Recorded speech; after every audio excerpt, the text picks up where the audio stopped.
All right, well, welcome everyone. Norman Kinsey here with Liftoff Agent. We wanted to do something to give back to this real estate community and came up with this idea last week. And I was like, you know what, let's do something. So talk to the team, put everything together, reach out to the panelists. Thank you all for being a part of this. Some of the panelists will jump in and jump out. In the actual comment sections, we have everything as far as a schedule. So we're going to go ahead and kick things off with the three panelists, starting off with Matt. Matt's going to talk a little bit from transactions to marketing and navigating and what's happening in the marketplace as we speak. Cool thing about Matt, he's actually just went through a closing, so he'll be able to give us some context as far as what's happening with that. After every segment, we'll go ahead and have a little Q&A section. So we'll have everyone be able to ask some questions. We have the comment and the chat session here. So please, any of your questions, put them in the chat section, and we'll go ahead and I'll go ahead and ask those questions to Matt or to any of the panelists, and we'll get those answered for you. So let's go ahead and get this going. So welcome, Matt. Matt actually is not in California or the Bay Area, where a lot of us are. He's actually from Virginia. So welcome, Matt. And I know you were also on a podcast episode that we had, so we'll have to share that so people can really understand who you are and hear your whole story. But how are things going on your side, and give us some of your context, and how are you navigating right now through these times? Definitely. Thanks, Norman. And thank you so much for having me. I am in Arlington, Virginia. So giving a little bit of an East Coast flavor to what seems like a West Coast audience. So hopefully we can put our biases aside of which coast we obviously know is better to talk about real estate and the coronavirus and how everyone is handling it. Because obviously I'm reading the news just like you are. I'm seeing that California is in essentially a lockdown from what I can hear, and we're getting there. So just rewinding the clock, I'm a real estate agent in Arlington, Virginia. I can look out of my window and literally see Washington, D.C., the nation's capital, and my focus is on real estate videos. So a lot of my marketing for my buyers and my sellers is around creating the best videos I can.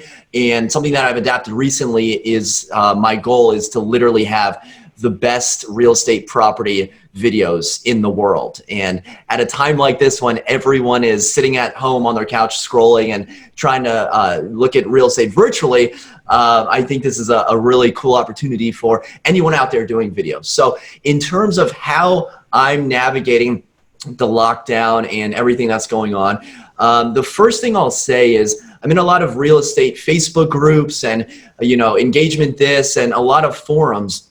And I'm seeing a lot of real estate agents pose questions like, how can I save all these transactions? I have buyers that are nervous. I don't know what to tell them. How can I tell them that, things are going to move forward, and how can I get these deals back on track? And the reality is, we can't. We don't know the future. We don't know if all of these deals are going to move forward. And the biggest thing I can say is don't focus on having the deal close. Focus on helping out your clients. This is a time when all of our clients are going through maybe the most stressful time in their entire life, whether their job, maybe they got laid off, maybe they're in quarantine with their kids and they can't stand it. I think realtors need to take a step back, detach a little bit, and realize that sure, we can try to save every single deal, but the main goal should be this huge opportunity that we're given to really be there for our clients when they need us the most. And when they see that we're not all about the transaction, we're not all about the close, and we're not all about that commission check, I think that's when the true magic happens when it comes to being a real estate agent in an uneven time. Because at the end of the day, guys, I'm just a real estate agent. I don't know what's going to happen in the future. I don't think anyone does. So now is really the opportunity to connect with your clients. And in terms of what's happening in the Northern Virginia market, we're in an area that may be the hottest markets, maybe second San Francisco, but maybe the hottest market in the nation. I have clients, we write on properties that get 5 offers, 10 offers, 20 offers on a consistent basis. That has decreased significantly to anywhere from 2 to 5 offers. So we're still seeing the demand. However, the showings have gone down significantly. We're not seeing that price drop just yet, but we are seeing those showings decrease. So if you're a buyer, what I'm saying is it's actually a really unique opportunity for you to purchase. Obviously, it's uneasy. It's nerve-wracking. But that's the way it should be if you're going to win in the Arlington, Virginia market. There's not going to be this opportunity where you're going to get something $100,000 off the list price and no, competing offers.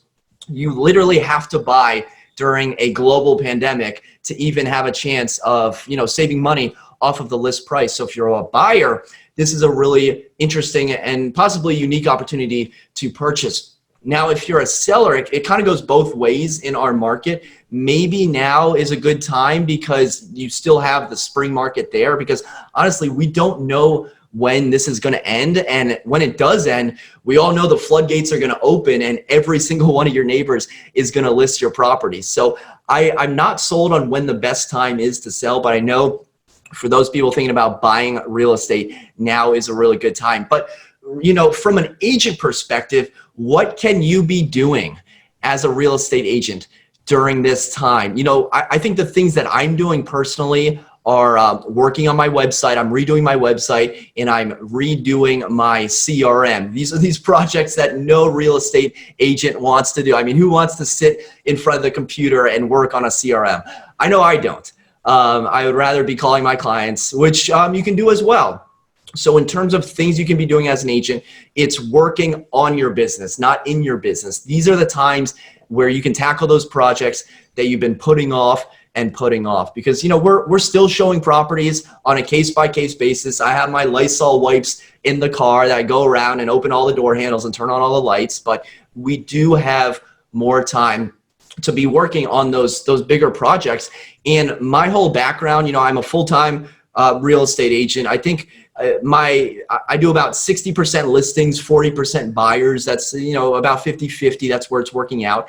And a lot of my expertise and the way I get a lot of my leads is through video marketing. So I think now we're seeing how crucial video marketing is when you're selling a client's house, because everyone on Facebook is talking about virtual tours, and then you click on the link and it's like a slideshow that you got to click next slide. Guys, like where I come from, I want my videos to be like you're on HGTV. Like when my sellers see these videos, they're going to be absolutely floored. And I think it all circles back to one thing, and that is the consumer. And how can we create the best consumer experience out there for that end user? And it's not through a virtual tour slideshow. It's through a professional 4K video, which unfortunately it took everyone quarantined at their homes to realize how crucial videos are. I don't know about you guys, but I'm seeing a lot more Instagram lives. I'm seeing a lot more Facebook lives pop up from people that I would never think would do a Facebook live. And not only is it beneficial for consumers, but other real estate agents see that as well. I know I'm watching other realtors' Facebook lives, and the reality is the agents, the realtors that are scared to do video marketing, they're scared because they care about what other agents think of them. And there's no other reason. If you're not doing video marketing, you're scared of what other people think. So my opinion is they already have their opinions. They're already judging you one way or the other. And if you're not pissing people off by 12 p.m., if you're not making people upset at you, you're probably just not doing enough marketing. So I think right now, while everyone is quarantined, while everyone is in front of their computer, in front of their phone, right now is the perfect opportunity to detach, figure out what's most important for your business plan. And for me, right now I'm focusing on website, CRM, and video marketing. Norm, I don't know if that was 10 minutes or not. I'm just going to keep talking until someone comes in, but that's pretty much what I got. Awesome, man. I love it. That's actually perfect. We started about 3 minutes after, so fantastic. And we got to check out your YouTube channel. Everyone should check it out. I'll actually put it in the comment section so they could, watch the podcast. We interviewed you and got more into your whole story. I think you're at 16,000 subs on YouTube now? Yeah, 16,500, but I'm not counting. You've already monetized? I'm sure, right? Oh yeah. The hour I hit 1,000 subscribers, I was figuring out how to monetize. That's awesome. So that's another big thing I think agents think about. I mean, you're making money off of YouTube videos, right? I mean, Yeah. one more way for you to have a revenue stream where you get a listing, you do what you do anyways for the client, which then adds value to your business, which always the videos is going to stay there. And then on top of that, you get paid from that on top of the actual sale of the property. Yeah. Right? So I have the YouTube monetization that gets me over $1,000 per month, every single month. I wrote a book that gets me, a few dollars here and there. And then a lot of first-time home buyers are watching my videos and, they're in Alabama or they're in Texas. And I used to say, hey, thanks for watching. I wish I could help you. Well, now I'm saying, hey, thanks for watching. Can I help you with, finding a real estate agent? And I've closed, I think, 6 referral deals just from, across the nation. And each one of those referral deals is like another $2,000 for me. I'm obviously providing value, but like, I'm not like physically like showing houses or like getting their property ready for sale. Yeah, no, that's huge. That's awesome. So I'm sure there'll be some more questions at the end. I just want to really touch on that because I think that's very important that a lot of real estate agents understand that, hey, there's another opportunity here, especially if you're looking to, diversify. If you want additional streams of revenue outside of just the buying and selling and the transaction side, you potentially could also double in the marketing side. So it looks like we don't have Mr. Kevin Kauffman in here just yet. So it looks like we're going to go ahead and go to our next panelist, the one, the only, Mr. Kenny Fast Agent. He's out of Oakland, California, big on Instagram. I mean, he literally has his own blog series with his Insta stories. So you can check him out, see what he's doing. He has a large team. Kenny, how are you navigating what's going on your side from transactions to marketing and your team and even your brokerage? I mean, you have a little bit more of a dynamic going on here. Give us a little context. What's going on in your life? It's been a pretty short week. I was lucky enough to be in Napa for 4 days right before we had the shelter in place, and I was in Hawaii for a week. So I've been working just the last 3 days. It's been pretty busy. I've been just trying to make sure keeping my team on track, raising communication. Yesterday we started exploring EXP World, where we just leave it running in the background so we can constantly have like a verbal conversation going all day. And I've noticed that in our Slack channel, the communication has gone down. I just want to make sure that everyone stays motivated. We have Instagram, a group Instagram feed, but it's more like that's more for fun than productivity. So really trying to make sure the team is on top of what they're supposed to be doing. Giving them scripts to talk to clients, having them work on their MailChimp. I haven't done MailChimp. I used to do MailChimp, my weekly newsletters for like 5 years straight every single week, but that's went down to only maybe once every couple of months. But I was able to get one out last week and this week to make sure I'm really informing my clients about what's going on with the forbearance programs, options, calling their credit card companies. So we're constantly doing that. And in the last week, we really trying to gauge the market with what's going on right now. I've been talking to a lot of my seller clients that were ready to prep to go on market, but we just weren't sure. And I told them, hey, I really don't know what's going on in the market. We should sit and wait. But this week, after I think I've been to like maybe 6 or 7 Zoom calls with pretty smart people from all over the nation, and it looks like people are still very actively not showing homes, but they're actually very actively listing properties. So I just really right now pulled the stats from our MLS. This is mostly Alameda and Contra Costa County. In the last 11 days, so I'm taking Monday, I think we roughly went shelter in place over there. So in the last 2 weeks, in our MLS, 222 homes went active, so new listing went on the market. 192 homes went pending, and 599 homes sold. So it still looks like people are very actively putting homes on the market, probably by half, because then 599 sold, and I was expecting maybe at least close to that amount sold, but it has not. So we're just trying to keep an eye on the market. One thing, so I'm pretty big on Instagram. I'm still talking. I looked at it yesterday. I probably talked to 140 people just yesterday, mostly agents, to increase that engagement. So things I've been doing with the agent community is constantly recording from Instagram stuff like this. Like there was a really cool top agent network conversation going on with off-market MLS, making sure when we get through this situation that you are an agent throughout all this, we're optimistic and able to provide value to your agent community. So on top of what I've been doing, just simply recording Instagram and reposting, I have my team uses Slack. We've been using it for a couple of years now. It's private, but this week we added. I have a trainings and event channel. Just a lot. There's literally like 3 webinars going on right now, really high level ones too. But I've dumped everything I can find, all the training courses through Facebook and Zoom into a single training events my training events channel, and have been inviting outside parties in. Because on Slack I can do a single channel guest invite with no extra cost. I had a Bay Area real estate Slack I was working on when I changed brokerages. So I left Climb Real Estate back in January. Now we're EXP. But I think that's kind of low too crazy to launch right now, because there's just like new Facebook groups popping up every minute. So I don't want to compete on that. So I simply have a training events channel. Hopefully this will provide enough value so agents can go out and serve their clients as well. And now today I'm encouraging my team. You don't have to be a super agent, a top producer to talk about the market. Granted, I noticed like 3 weeks ago, people were mostly making like Corona memes, Corona memes. And then now shit just got real. So in the last week, no one's really kidding around. People were kind of kidding around doing happy hours and Zoom calls. But now I'm seeing this week is a huge increase in like high level chats where we're sharing information. And then next week, I really feel like more agents is going to start doing training. Quick plug. So I got invited to be a part of a huge mastermind. I think Kevin has one going on the same day too, next Wednesday.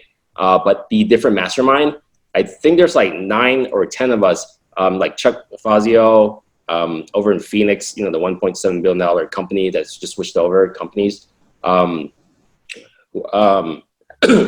Jason Ferris is speaking. So we're all going to be doing half-hour direct, not like a Zoom setting like this, but just half-hour, actually very much like this. You're giving me 20 minutes. We're doing this throughout an 8-hour day. So I think in the upcoming weeks, agents are going to start teaching and training more.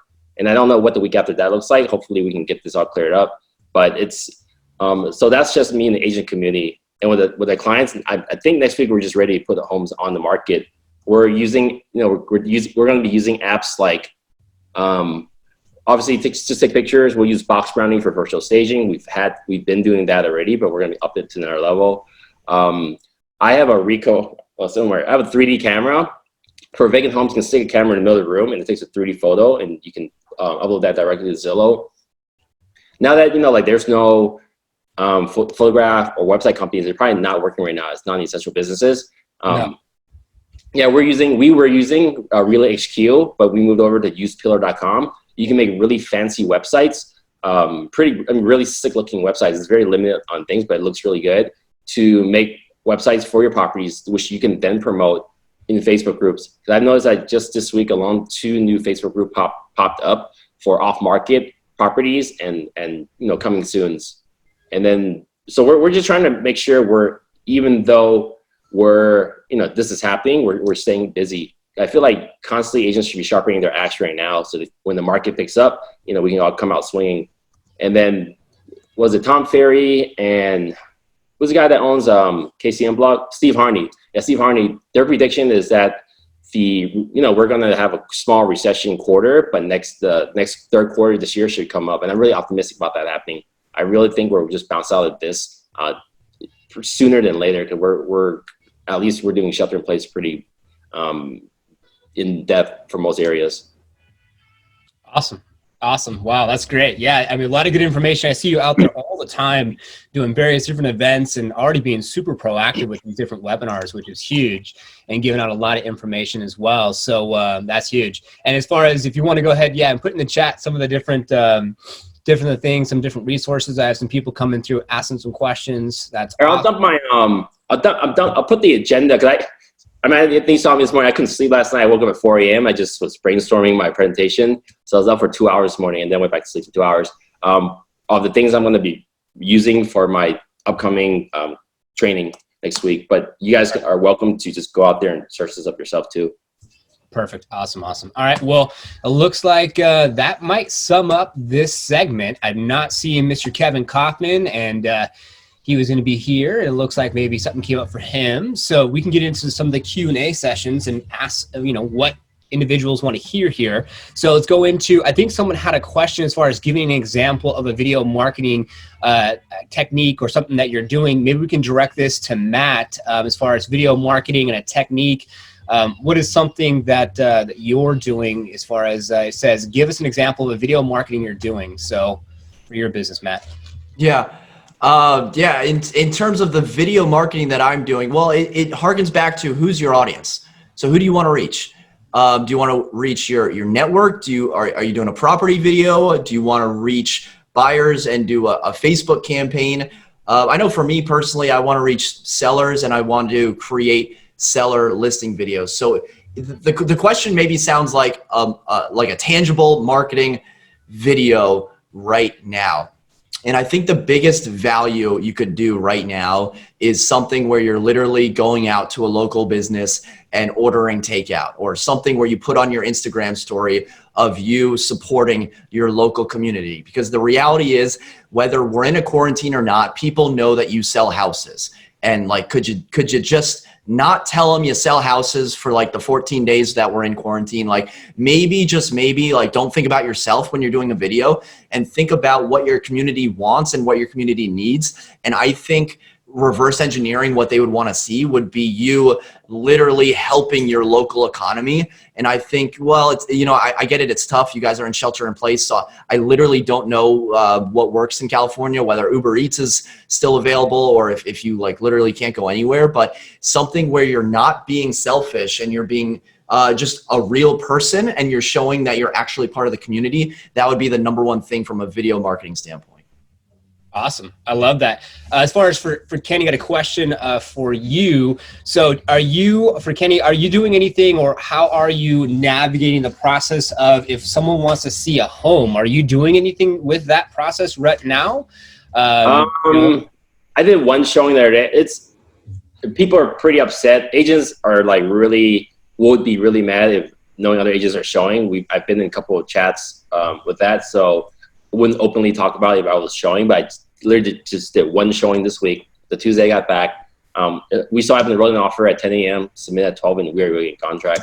But a lot of agents really don't want people in their houses, especially the owner occupant. I probably would not, absolutely not enter someone's occupied house right now. You just don't know what's in there. But for the most part, like, bring Lysol wipes and you do what you got to do. A couple of my team members I know are showing. People still need to buy and sell homes. The CAR is pushing for us to be in the essential business. I really feel we are. As long as we're keeping ourselves safe and taking extra precautions. I think people should do what they need to do. Yeah, no, definitely, for sure. And then as far as is it still going to be in person, or are you doing like a virtual? Like if you were to show up? So one I did on Tuesday, I did in person, opened the door, and I just waited outside for them. Okay. Yeah, and I couldn't open the back door. I didn't want to try too hard. I was like, I can't open the back door. But they were able to, because I didn't want to put too much my fingers all over stuff. Yeah, no, it definitely makes sense. And then another question for you, Matt. I know at the beginning you said that you had a transaction just closed. How was that process? I know that you're in Arlington, Virginia, but how did that go at the end of it all? And was it online or? Yeah. So I had two closings this week. The one happened earlier this morning. I'm on the East Coast, and I did the property walkthrough. I had a vacant property, and my buyers were like, this is literally the first time we've left our house in the past 10 days. So like they've been sheltering in place here in Virginia. And then the closing earlier this week was for an occupied property. And we did the final walkthrough. The seller was not there, but the property was occupied. And, Kenny brings up a good point of not entering a seller's occupied house. And for me, I'm a little conflicted simply because, I have the role and the responsibility of, supporting my own business, doing my job, but we also have to weigh this terrible events that are happening right now. So it's that fine line of doing what your clients are comfortable with. And in terms of doing closings virtually, both of the closings that I did this week, I wasn't even in the room. Now, I was in the office, and I told them, listen, I'm not going to be in the room with you. I'm going to be around the corner, but if you need anything, just give me a holler. And then if we want to get real personal, real quick, about a week and a half ago, my girlfriend got tested for coronavirus. She was negative all's well on the home front, but she was self-quarantining for like, I think they say 14 days. She did 8 or 9 until she got the test results back. But I had a third closing during that time. And so I called my buyer and I said, full disclosure, here's what's going on. I personally think it would be irresponsible for me to, attend the closing with you. And my buyer he's like, yeah, that would be irresponsible. He's in the higher risk category. So the way that closing went down was, I think that it was like a drive-by closing. Whenever I hear drive-by, I just think of like Grand Theft Auto, but it's a drive-by closing. I think they came out, they gave them the documents, they signed on their own terms, or they might have even emailed the documents. They printed them, signed them, and then delivered them back to the title company. But we here in Virginia, we're still doing showings. We're still moving forward, but we are taking every precaution that we can. Awesome. Thank you so much for answering that. So we do have the man, the myth, the legend, Kevin Kauffman's here. He's like, who, me? What? So we started a little late, and welcome. Thank you for joining us. We kind of switched things up a little bit. And so Matt spoke, Kenny spoke for a little bit. Now, since you're here, Kevin, go ahead and give us, the 411. How are you navigating from transactions to your marketing? And I know that you're seeing a lot. I mean, you have a lot of agents in your network, and you're hearing a lot going on. We'd love to get what's going on from your side of the things. And you're in Arizona, right? Yeah, so my home base is Arizona. I've got agents in a few different markets, including Denver and San Luis Obispo, California, Nashville, and Dallas. And so we're a little spread out, so the effects are being felt differently. Luckily, I say luckily, for us, the core of our business is here in Phoenix. And while it's definitely not business as usual, we're also not on shelter in place or any sort of mandatory lockdown, although there is a ton of voluntary lockdown at this point. So we've got business still going on. Our governor had come out a couple days ago and said, hey, real estate is an essential service. So if in fact we go to a shelter in place or lockdown type of scenario, we'll still be able to conduct business. And for the last 2 weeks, since I personally shut down my office in Tempe 2 weeks ago yesterday, but we've been able to just work, right? We've been able to work virtual, having a lot of Zoom meetings, et cetera, talking to agents every single day. Deals are happening, right? There are still some buyers that want to buy a home. What I've used this opportunity is to talk to my agents around, it's really irresponsible to put somebody in your car. Like, that's just too close with someone. So let's not put people in our car. Now's the time when you're going to learn how to do a showing where you don't have to put somebody else in your car, because you're forced to have these skills that a lot of times people feel like they couldn't do otherwise, or we're doing listing consultations via Zoom, where, I have experience doing a lot of virtual listing consultations just because of when I got into the business. That's the way I did them in the short sale world. They were always over the phone for me, or maybe in my office. I didn't go to people's homes. And so now it's helping to sharpen some skills in a lot of ways. But I think most importantly, what we've tried to emphasize to our agents is this is the time, truthfully, to, number one, be really great at basics. Like, let's use this chance to get in touch with people in our sphere. Just a little challenge that we've done on our team. We're calling it 3 to Thrive, just because that was the only number and thing we could come up with that rhymed or sounded good, which is, hey, every day, just reach out to people in your network, reach out to your clients, your sphere of influence, whoever, and just say, hey, how are you doing? Like one of our scripts, we're calling it a safe and sane. Are you staying safe? Are you sane? Because there's a lot of people that are on week 2 or week 3 of lockdown. And if you've got little kids like I do, that second part, staying sane, is a little more challenging. Right. And so we created an accountability group around it. We kind of just made it a thing. Now, don't get me wrong. You're never going to build a huge business talking to only 3 people a day, but we know this keeps us connected with people knowing that we care. There's certainly more people picking up the phone today than ever. And so while we're not slowing down from an approach of let's make sure our activities are good, we're curbing our approach, and the conversations that we're having aren't necessarily about hey, you ready to go to buy a home today? But there are still deals happening, no doubt about it. And we're just taking the opportunity to make sure people feel safe and build network, continue to build relationships within our networks for down the road. Because whenever we go back to whatever normal is, that's only going to help us, right? And you're never gonna get hurt by helping people, and that's what we've really tried to encourage the agents on my team to continue to do. That's been a big deal for us.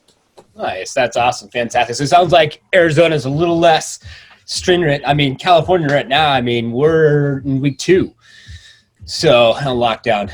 Yeah, it's we're definitely a lot less stringent here. Luckily, a lot fewer cases reported so far. I don't know. Obviously, that can change at any point. And I think there's been a pretty good job of people, for the most part, kind of self-policing, self-quarantining. Not 100%. That'd be nice. But the reality is that I don't think that. We've just been lucky. Like a couple of our agents that are in California, they're obviously dealing with much tougher situations than those of us in Arizona are and other places. So best thing we can do is just keep in touch. So many agents today have not been through a down market at all. They haven't seen any sort of things going backwards. And obviously, at least in Phoenix, we're not there yet. Because we were so undersupplied by the time this thing started, so we're still seeing movement. But the reality is that there's a lot of agents in the industry now that have only been in the business for 2, 3, 4, 5, even 6 years. That's been nothing but up. And whether or not this creates downward momentum or what, we'll find out. But it's going to create some challenges regardless. And I think that's going to be new and challenging for a lot of agents who haven't been through this yet. And they're going to have to sharpen their skills. And now's as good of time as any is to sharpen your skills, make sure your relationships are deep and tight, and that your skills are equal to that as well. Yeah. Very, very much so. I definitely agree, and thank you for that. And if we have any questions, you guys are more than welcome. We can have a little quick Q&A session here. That pretty much sums up our first segment with the top panelists of the real estate side of things. And waiting for any of the questions to come in just to kind of finalize everything. We can start off with, say, Matt, is there anything that you want to leave the listeners and viewers with today? Yeah, the biggest thing for me is just to be there, just to be a person, just to be a human being, and literally do what you can to help out your community. Because I'm strangely reminded of my first job before I was a real estate agent. It was selling software over the phone to small businesses. We'd get the list, we get the leads or whatever, and this was around the time of Hurricane Sandy. And I remember it wasn't anyone in our office, but I checked the company Facebook page, and there was a 1-star review, and I looked on it, and the person said, I was cold called during Hurricane Sandy, and they lived in New York or New Jersey or someplace that was hit hard, and I was just thinking, that's not the way I want to operate business, during a national emergency. I think Kevin made a great point earlier. Are you staying safe? Are you staying sane? So sure, do videos, sure, do showings if they're still safe. But at the end of the day, be a real person and help out your community when it needs you the most. Yeah, no, definitely. Thank you so much. How about you, Kenny? Anything you want to leave? Oh, you're still muted. Almost. There you go. That doesn't work. Like I was saying, most people have not been through a down market. I personally been in business for 10 years. I worked at the bottom of the recession, so I've only got really lucky, only worked my way up. So now it really is time to really up your skills, up your systems, up your marketing, and then really be a thought leader, because a lot of people are watching, and there's, you could be the agent making TikTok videos right now and absorbing that for hours, or you can make sure you're delivering value, and be the person that people trust and go to when this is over. Yeah, definitely. No, I love that. They say that people buy from people they like, trust, and know. And to be able to have that be the factor right now, especially when, think about history. I think people are online more now than ever before. So there's a huge opportunity to get those eyeballs on you and be a resource, which I think is a big ticket item right now to stay top of mind and be able to thrive through these times. Kevin Kauffman, go ahead. What do you got? One thing that we're doing, and Garrick, this is a shout out for you, man, is we are in constant communication communication with our lending partner, because as what we're finding out is things are changing rapidly, right? With what's going on and all the news coming out, all of the impacts of the things that are, number one, that have occurred and that will occur.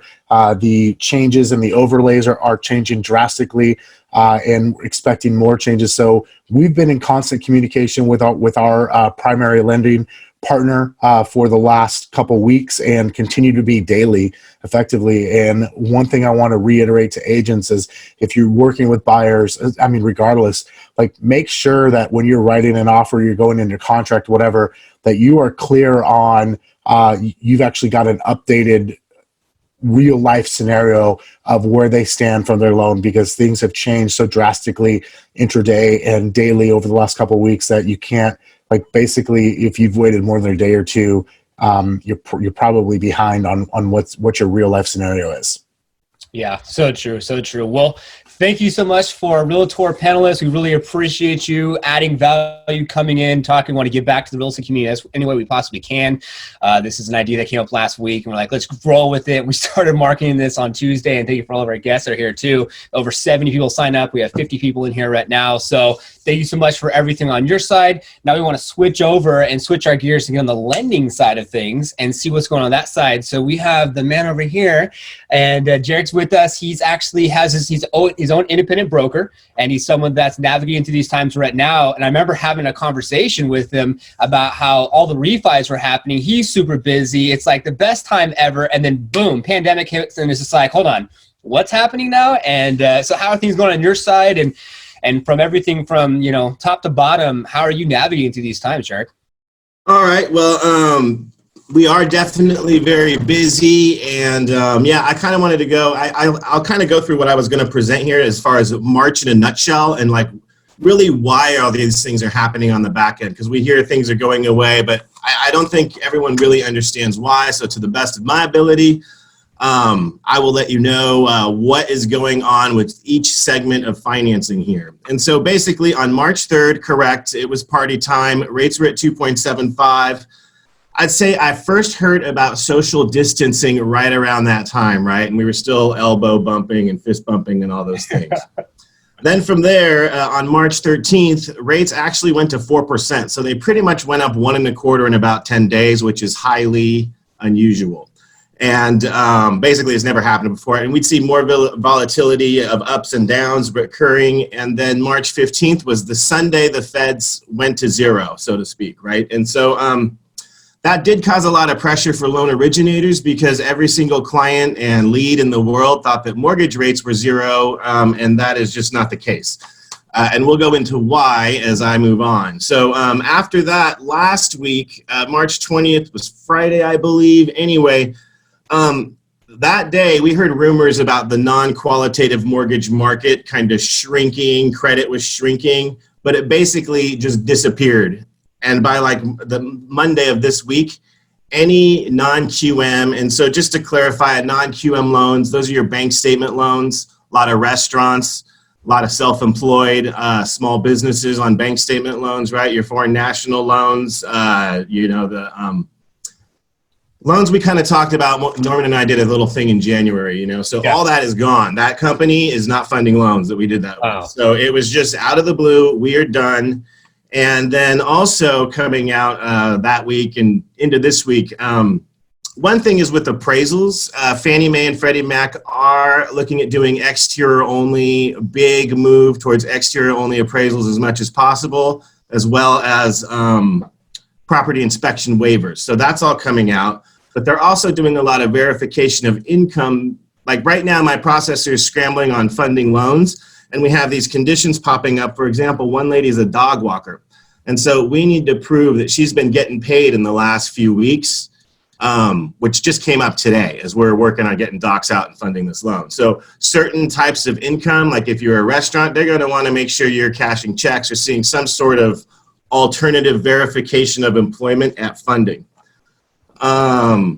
Then we are also seeing, though, good news, conforming rates are coming back down because there has been so much money pumped in by the feds to mortgage-backed securities. So conforming loans will be a solid source of buying and selling homes like through these coming question mark months, I would say if you have a conforming loan, it can close for all intents and purposes here.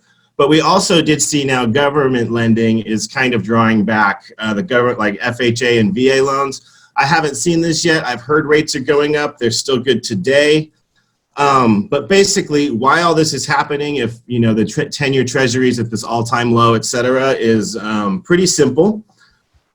Basically, here's what drives mortgage servicing. So as far as the services go, they need to make sure that there's value with these mortgages. And so there's two things that lenders, that servicers, I should say, don't like, and these are who you're writing your check to, et cetera. They don't like default. And we had just 3.28 million jobless claims, I believe, last week, or the last report we had, which is unprecedented, greater than any quarter. And so the likelihood of default is imminent. I mean, it's coming, right? There's going to be some defaulted loans. The next thing is prepayment speeds. They want to be in these loans for as long as possible. Like when you're writing that check to XYZ bank, you know, they don't want you refinancing and getting into and selling the loan, right? Because they service those, the mortgage-backed securities, they make their money that way. And so they don't want to see prepayment. And we have a very high risk right now. You know, we've seen rates go all over the place, but the projection is we're going to see some pretty good interest rates in the coming months. We don't know when, but it's more likely to happen than not happen. Let's just say that. So when we see lower rates, we're going to have early payoffs, and that's a huge issue. If you're funding a loan right now and this guy's going to refinance to 2.5%, you know, in July, this is bad business. And so that's why a lot of credit's backing off. It's not because there's a lack of money in the market like 10 years ago, 12 years ago. It's because of these two things, early payoffs and a strong likelihood of default due to unemployment. So this is what happened with non-qualitative mortgages. And yeah, like I mentioned earlier, if you're a bank, you're a restaurant, et cetera, or not a bank, I'm sorry, a restaurant, self-employed, you know, convenience store, et cetera, small businesses, these are private money. These aren't backed by the government. This is private money, and they just pulled back. They stopped honoring the locks. I know of a bank that had about 5 million in their books, and they're trying to sell it for 80 cents on the dollar. So they're basically going to lose $1 million on this. But that's what's happening, where it just came to a complete stop. And then as far as jumbo loans, the same thing happened, where I have a loan I'm closing right now. On March 3rd, it was locked at 3.375, and I went and priced a jumbo loan this week, 5.5% and 5 points, and it'd be like 60 grand to close the loan based on the loan amount. So it's just like the market's gone. And then to go into what's happening with government loans, so VA and FHA, we have the government's lending box is shrinking. Again, a lot of the servicers just don't want any more loans. It's my understanding they're not doing adjustable rate mortgages. And the VA has capped loans to $1 million. And then with government loans, there's big forbearance that we're hearing, right, where we're going to be skipping some mortgage payments, et cetera. And so these are Ginnie Mae-backed bonds, and they're basically looking at up to $25 billion being laid out to hold for bondholders set aside for forbearance and mixed payments. So if you have a $25 billion in forbearance, you're not going to want to originate another FHA or VA loan right now. So right now the market is still healthy, but that is something that can go away at any minute. And it can just go away like the non-QM did. And we do have lenders saying April 1st, we're going to have non-QM again. It's going to be a little different. We'll see what happens. And then as far as private money, which is like hard money, I did talk to an investor this week as well, because I've got so many calls because non-QM's gone. A lot of people were in escrow and falling out. So I'm seeing what else is out there. And on private money, and this is very regional towards where you live. I mean, this is a California specific investor. But they want a 60% loan to value now. So they've capped their loan to values, where normally you could go like 30% down, sometimes 25. They want really strong deals at a 60% loan to value. And they're getting requests for forbearance as well, like even from a restaurant I know here in town, asking for forbearance on making the payments because they haven't been open in 3 weeks. So that's kind of what happened this month and why. So I hope that kind of clears up any questions people may have had. I'd say, where do we go from here? Like what Kevin was saying, I definitely think, first of all, I did steal that safe and sane call, because we are definitely educating clients. I think realtors need to be out there educating clients. Everyone needs to be out there. At least checking in and making sure we're all okay. I think it's the right thing to do. I'd say as far as buying and selling, you want to make sure we're still working, and this is not to be a shameless plug or anything, but because it could change tomorrow again, but we do have lenders that are on like 24 hours approvals on purchases and 24-hour closings. One thing I've seen is certain lenders are capping pricing. So let's just say if you have a 4-unit building right now, there's loan level pricing adjustments, where if you're at just say 3.5 and no points, quote unquote, you're not paying a point for your loan. If you have a cash 4-unit, you'd be at like 4.5. And so some lenders are capping pricing because there's pricing adjustments, but they think a 4.5, 4-unit building is going to be refinanced in a few months. So they'll cap the pricing at like below 4 on these loans. They won't go above 4 on the conforming rate sheet. And so they're capping pricing just because they don't want that business right now. Others, you cannot lock until you're clear for docs. And then others are just business as usual. So it's pretty important. It's kind of an odd market. I'd say stick with a very strong lender, and you don't need to shop around. Do that before you get accepted. But once you're in escrow, it is, balls to the wall, close that transaction. Especially if you're very motivated, of course, which hopefully you are if you're doing that right now. So yeah, that's kind of what I have there. But I'd say conforming is going to stay strong. Government, there's rumors it's probably coming, but I haven't seen it today. Got it. Interesting. Wow. Well, that's great information. Thank you so much for telling us all what's going on in the market. So tell us a little bit of have you gone through the process of escrow yet? Like, how are you navigating and not meeting your clients, not signing documents, working from home? Have you gone through that process yet? I'm pretty virtual. I've been virtual for a long time now. And my team is virtual. So honestly, our biggest issue is capacity right now. Got it. Okay. Awesome. Yeah, I'm on the same page. We're virtual too here at Liftoff. So it's been, not too much of a transition as it is. I can only imagine for the real estate community out there working more, face-to-face. Right. I will say one thing, everything is DocuSign until you sign the final loan docs. They are looking into e-signing. I understand some states are still on board. I don't know why California isn't of all states, but we are looking into that, as I'm being told. Yeah. So we got a question from someone here about as far as the mortgage payments and as far as the skip payments, how does that process work? Do they have to be paid back? What does that look like? So that is the forbearance process. Typically, it means they do need to be paid back. How you would handle that and advise your clients is to call the servicer themselves. I can't really do anything as a broker, but whoever they're making their payments to, they should call and see what it's like. I've heard the big banks are just saying yes. I haven't heard much else about that, but I'm sure the government's assisting with that, so it should be an issue. It shouldn't be an issue if it is a true need. I would say don't call it a skip a payment, because I've seen people try to do this and ask me about it if you don't need to, which sounds silly, but I've seen it this week. So yeah, there you go. I'll be good faith here, okay? Yeah. Not trying to take advantage of this whole system. Yeah, please don't. Even though the government just signed a $2 trillion bailout, but let's just be conscious of what we're doing. Well, fantastic. Looking for any of the questions. So if anyone has any questions, go ahead and say them now. Anything that you want to leave for everyone as far as summing up your segment? Stay safe, stay healthy, be kind. I love it. I love it. Fantastic. And so let's move on to the next segment and get into the title side of things and kind of see how things are going on that side, how individuals are navigating. So we're going to start off with Kyle. Kyle's going to give us a little bit of the 401 on his side.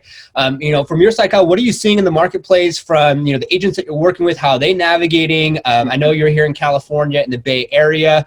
And from the transaction side, as much as you feel comfortable sharing with us, we want to make sure that we stay compliant here. Yeah, no, it's all good. So I'm in the Contra Costa Alameda area. So today I think what I'll cover is kind of what our business continuity plan is. and just kind of share with you how we're navigating everything from our side. So luckily, we've actually been working on our business continuity plan for the last couple of years, from the fires a couple of years ago and last year, as well as, the rolling blackouts. So all of our employees, including our escrow staff, are actually able to go mobile if we need to. And so, while we were deemed an essential business, so we're still supporting everybody and getting these deals closed as best as we can, while also trying to protect our employees. So as of March 20th, we determined that 50% of our staff would start working from home. And so on that case right now, we still have 50% of our staff in the office. And then as of April 1st, we're trying to move to about a 75% working remotely, 25% to stay on site so we can still draw and do documents and everything. Our branch locations right now are going to be staff only, so we're not doing in-office signings.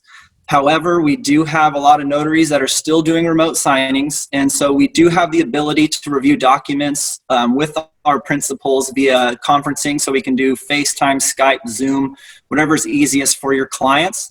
And so with that, our escrow officer can actually get on a Zoom call, go over your documents with you. And so when the notary shows up to the door, or however you want to do it, they can move a lot quicker. Also, a lot of the documents can be signed DocuSign. We do still have some things that need to be wet signed, like the note and the deed. So depending on how they want to go about that, we still have some virtual signing ability, but we still need to do some wet signatures. The state of California is still not doing virtual notarization, unfortunately. So we'll see if that changes in the future or not. That would be very convenient. So a lot of our notaries are doing what we're calling curbside notaries, where they can kind of show the ID through the window if they need to video the whole transaction between the notary and the principals, or they can put the ID outside. They can take a picture and throw it back through the door, however they want to do it. And then I had a feeling I'd probably get a question about gap insurance, because in the case that the recorder's office do somehow close, the good news is gap insurance is included already in your policies with the title insurance policies. In the case of a recorder closing, so gap insurance would cover you from the date of close until we can record again. So your clients will still be covered, which is great news. If the lender needs a special endorsement in that case, or we need to make the buyer and seller sign endorsements, we will work with everybody on that as well. And I will say, kind of the good news with all of this is I'm hearing everybody saying, we do a lot of things virtually already. And the good news is, as our side of the industry, we're kind of built on a certain workflow. We're very high in paper printing, as we got to print all those docs and everything. So this is kind of nice because it's forcing us to become a little more virtual, a little less paper, which is great for everybody. And my boss kind of put it this way, when you visit a foreign country and you don't know the language, it's really helpful when you get immersed in the culture. You learn pretty quickly. So that's the good news. I think when we come out of this, we're going to be in a much more efficient place to serve everybody. That's awesome. No, definitely. I heard a lot going on. I heard something from Tom Ferry about that whole process as far as, getting the documents notarized and how that process works. I was not even on the ballot that I heard that you can't even have virtual notaries. I mean, they have to come to your house, right. How that process works. So I know a big part of it is, Tom Ferry was saying that the real estate community needs to come together and push, to put this even on the ballot. It wasn't even on the ballot. And now that this is happening, it's just like, well, how do we, navigate that side of things? So that's awesome. I'm glad that you brought that up as well. What are you seeing as far as like on the agent side? I mean, are you still there, and agents are still working as is normal, or what are you seeing on that side? How has it changed working with your clientele? Yeah. So from my point of view, I mean, all of our sales executives, we've been jumping on things like this. We've been doing Zoom calls, webinars with everybody, kind of seeing how everybody's adjusting. We've seen a lot of people that are already doing stuff on social media, haven't really missed a beat in this whole thing. And we're seeing a lot of people get higher quality videos on doing virtual showings because it's kind of difficult for somebody to make a decision to buy a house if they can't go in it. So we're seeing some people step their games up quite a bit, which is really great. And then doing I've seen a couple people already set up some first-time buyer seminars on Zoom. And so it's really cool to see how everybody is just really trying to, actually bring value versus just kind of the fluff stuff that Kenny was kind of mentioning. We're really trying to bring value and not just be out there throwing out content for the sake of throwing it out. Yeah, a lot of realtors that are listening, an opportunity to deep dive. Matt talked about this, deep dive into your business. What are you doing? How are you positioning yourself to really be able to get yourself set up and get yourself ready? So then when everything clears out, you're 10 steps ahead of yourself. And maybe you have a posting content calendar or what have you to be ahead of yourself. We'll talk about that here at the end of the event. But that's awesome. Thank you so much for that insight, Kyle. So let's get a different perspective. And at the end, we'll have the Q&A from Devon to kind of see how Devon's navigating what he's doing, what he sees from his client side, and A through Z from the transactions to marketing. What do you got for us, Devon? Hey, Norman, thanks for having me. Yeah, of course. What I don't want to do is I don't want to repeat what Kyle just brought up, and Kyle brought up some really great points. Kyle and I are competitors. We're from different companies. From what I know, Kyle, you're from Fidelity. And myself, I'm from Chicago Title. We are under the same umbrella, so we're under FNF. So we are overseen by the same, higher ups that overlook both of our companies. And the great thing about working with FNF is that we do have a very well-structured continuity plan in place. Our offices are going to be doing the same thing. March 23rd down to 50-50, 50% from home, 50% in the office. And then as of April 1st, 75% from home, 25% in the office. Now, why this is important and why we are doing this, and some other title companies we know might not be doing this, why this is important is, let's just say, for instance, that somebody in Kyle's office or somebody in my office comes back and says, hey, I just got tested and I have coronavirus. That entire office is now completely shut down, and everybody then has to go into quarantine. And if you don't have the ability to work remotely set in place in that time, you're going to be scrambling, and then that's going to end up affecting the agent's ability to close their deals, lenders able to close their refinances. So it's going to be a complete fiasco. Another thing too is that I handle my Cash Valley office. I also handle Hayward's office as well too. That would mean that because I visited Hayward's office recently, that office now has to go into self-quarantine. So you completely shut down 2 complete offices. So you can basically wipe out entire branches by just one person having coronavirus, or even that one person, let's say his husband has the virus. That completely shuts everything down.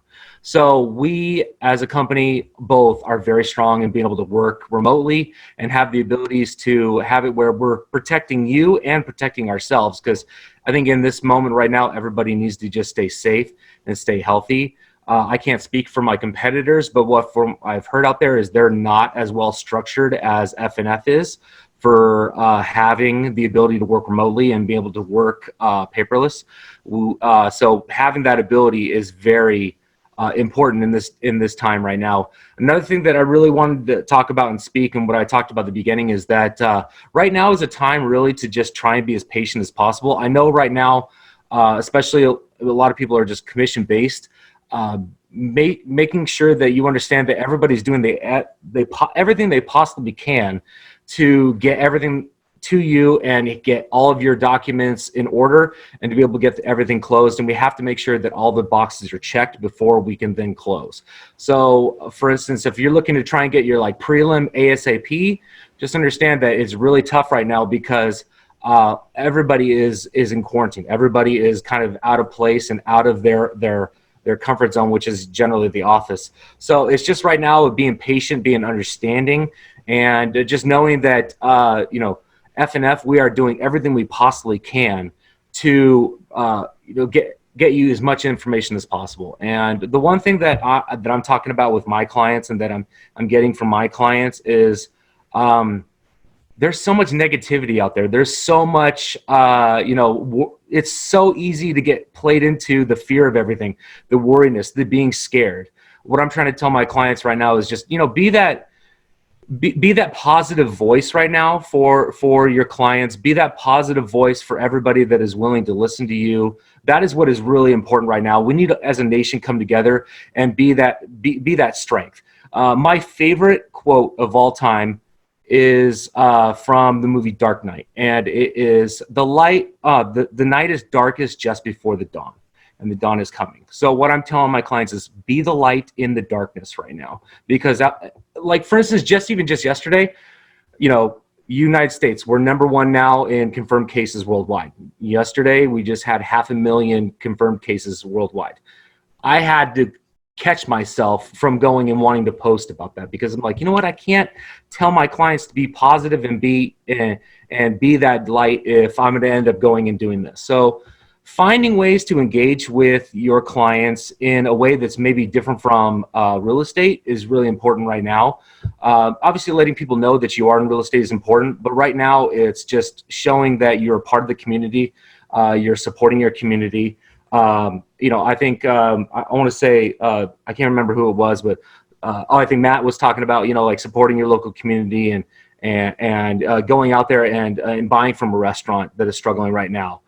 In California here, we're really tied down, and a lot of businesses are struggling tremendously. So going out there and showing that you are supporting your local community is a great way to show your value and show your worth and show that you're not just out there just trying to make a dollar. You're actually invested in your community. You're invested in the people that are important to you and that you want to work with. And it shows your true character. And I think that's what people are really grabbing onto right now, is just seeing the true person you are. In times like this, you really start to see the real true person in them. And this is what we want, is to bring out the positive and the good. Another thing too is like talking about restaurants. When a restaurant isn't cooking, they're not making, like for you guys, getting real estate deals, getting refis done, that's like cooking the kitchen. That's you're burning out, you're getting customers in and out. But what makes a strong restaurant and what makes it strong for you guys is like sharpening your knives. So that is like redoing your CRM. Or learning maybe a new dish. For you guys, it would be like maybe like learning something new, reading a book, learning a way where you can kind of remold yourself and come out of this in a stronger than you were before. We need to come out of this crisis stronger than when we entered it, and that's what's going to end up setting yourself apart from your competitors, and it's going to allow you to be stronger and be able to provide more value, and then be able to honestly hit the ground running when we're able to get out of this.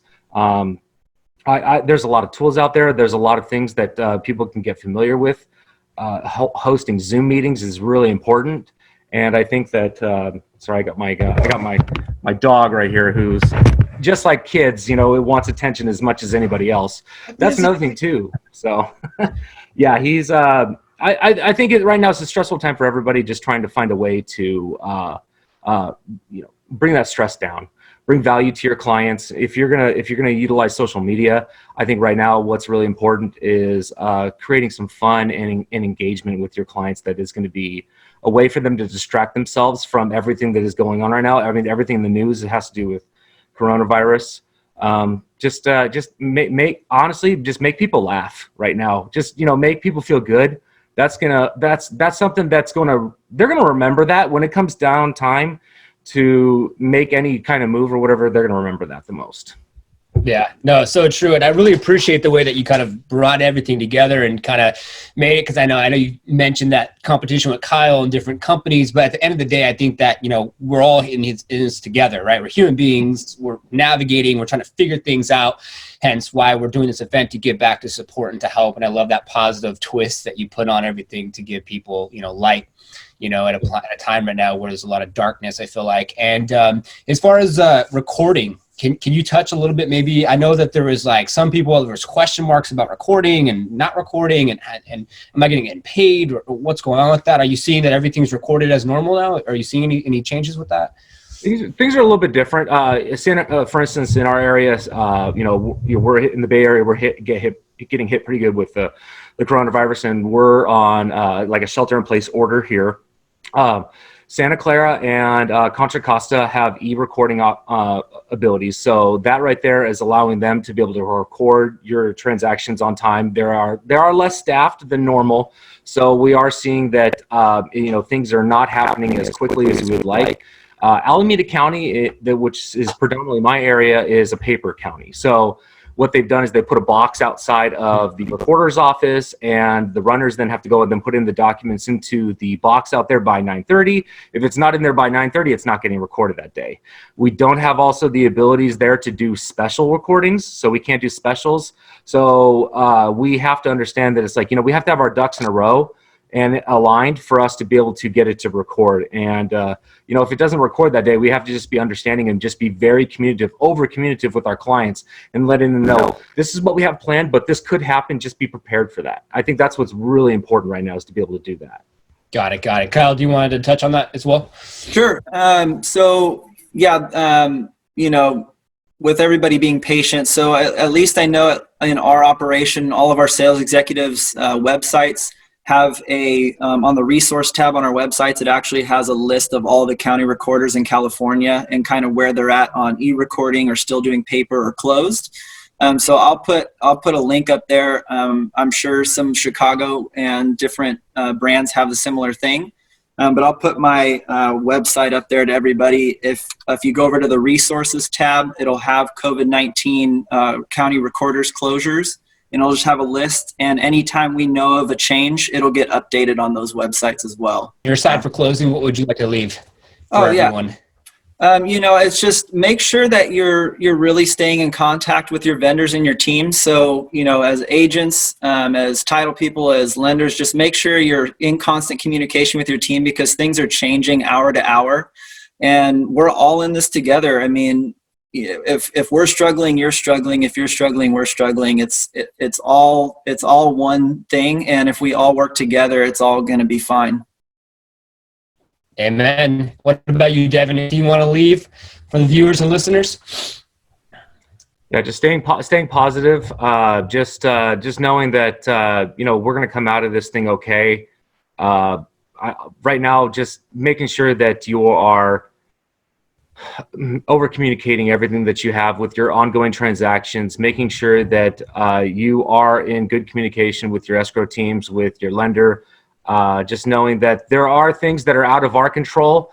We can't help it if inspectors are not working, or if there are notary services out there that are still working. So just understand that we're doing everything we can to make sure that we have everything in place to be able to keep things going along for you, and that we're not going to be the ones that'll stall the deal.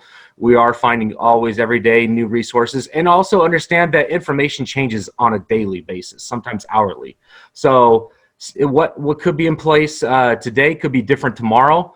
But as your preferred title companies, we're going to do everything we possibly can to keep you up to date and make sure that you are always in the know, so that way then you can relay that information to your clients. Everybody just needs to do their job at staying safe, staying positive, and being a resource and a value for everybody they can. Awesome. Fantastic. Well, thank you so much to all the panelists, and thank you also for Kenny and Matt, for sticking around for a while. Jarek, thank you for sticking around as well.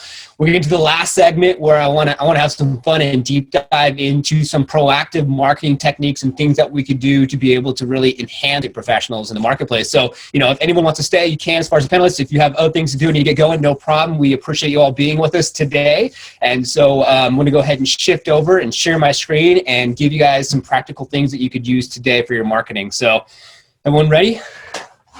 Let's make this happen. So I'm going to go ahead and share my screen and get into it. So breeze through this and get done on time. We're actually probably going to get done pretty early. So what I wanted to go ahead and touch base on, and hopefully this time it works, is basically how could you be a resource and be able to add additional value to your clients, and what can you do in today's market? So a couple things that I have is some things up that I will tie into the presentation. So I have Google Places. If you're not already registered for Google Places, I would definitely highly recommend setting up a Google Places. I'll put this link in the chat so you guys and gals can all have this mentioned. So Google Places.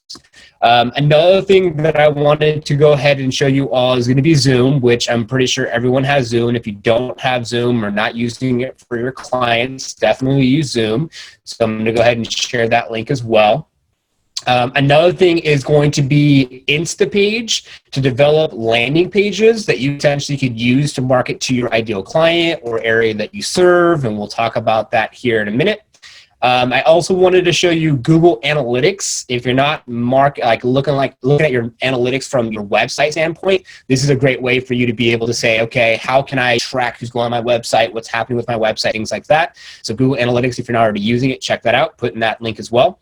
And the last link I'm going to put in here is going to be Facebook Pixel. And look up what a Facebook Pixel is, and we'll talk about that today. And a Facebook Pixel ties in with retarget marketing activity. So if someone if you go shopping online and then you see an ad that pops up for something that you're just looking at, that's because they're planting a cookie in your computer and they're retargeting to you, and they're utilizing retargetism. I think that definitely could be some stuff that you can look into and can help you out. Perfect. Awesome. All right, cool. So let's go ahead and get into it really quick. And today what we really want to cover is we want to cover what can you do when you're thinking about marketing to your specific area or ideal client to be able to add additional value. So let's go ahead and get into it. First and foremost, this is going to be, our mission statement, our whole goal. And I don't know if, any of you listening or watching have a mission statement, but it's good to have a mission statement and something that you can bring together to tie into your why. Right? Why are you in business? Why you're doing what you're doing? Our mission is really to be able to supersede the real estate marketing standard by innovating, positioning, and inspiring our family of clients. And the goal is to build a foundation for consistent, growth, and then also help our agents from that standpoint of having a foundation be able to enhance their marketing to new levels. So it looks like we're hopefully still all here. I want to make sure that I'm getting a message coming through. And what do we have? And it says having to jump on another Zoom. All right. Thanks for coming in. No worries. We appreciate you. So I'm going to go ahead and continue moving forward. It seems like we're still good to go. We have about 30 people here, so thank you for everyone who's staying. So a team is good to have. So this is going to be our teams. My wife just got married last year, April 6th, and my daughter, Jordan. My partner, Mr. Smith Chung. Annie's one of our CSMs. We have our content writer, Mr. Danny. We have our VP of growth, Mr. Dan Gandy, ads on the back end that helps us out, August, and then we do some outsourcing activities as well. So you definitely want to make sure that a mission statement is a nice time for your company, and having a team is going to help you definitely grow your business overall. So there's 5 key questions that we want to start off with. Who wants to work, obviously, smarter, not harder? I think all of us want to work smarter, not harder. Who wants to make more money? I think all of us. Who wants to become a millionaire? I want to be a billionaire. And who wants to automate their marketing so that way you don't really have to think about it so much? And then who's ready to learn something new? It looks like we have about 28 people left, so thank you so much for staying, and it seems like all of you want to learn something new. We're going to use the chat feature here because we are going to have you take action and find out what your exposure grade looks like. And we'll talk about that here in a second. So where are you at today? It's always nice to identify currently where your business is at. Where are you positioning? What type of marketing are you doing? Where are you at? From there, you want to make sure you can identify your who, your why, and how when it comes to marketing. And what does that mean? That means that you really want to find out, okay, if you're going to work with a buyer, you're going to work with a seller, who is your buyer or seller? Why is the person looking to buy or sell? And how do you market to them to bring it together full circle on the who, what, and who, why, and how? And we'll talk about examples here in a second. From there, you want to have a strategy. And when you think about your marketing strategy, you want to think about what makes up your strategy. So if you look on the screen here, it could be your website. It could be managing your website, social media, building traffic, optimizing the traffic. You maybe good content to the ideal buyer or seller you want to work with, giving them resources, giving them information, and or maybe, area specific content. What about the schools, the parks, what's going on in that city that potentially you work in and that you specialize selling, selling real estate. So some things to think about with that. So now we want to go ahead and take action.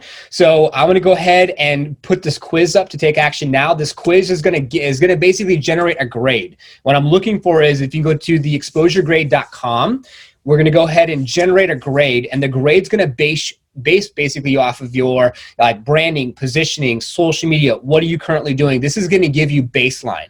And the next slide is going to show you specifically what each thing is. And this is going to be something that you could use for your business right now to be able to understand where you're at. So if you can please go to exposuregrade.com and put in the chat basically what your grade is, that would be awesome. So exposuregrade.com, and it'll take you into something like this. And then you'll go ahead and give us, what that grade looks like. So I'm gonna go back to the presentation, exposuregrade.com, and I'm gonna go ahead and put in the chat really quick. I'm gonna put this in the chat.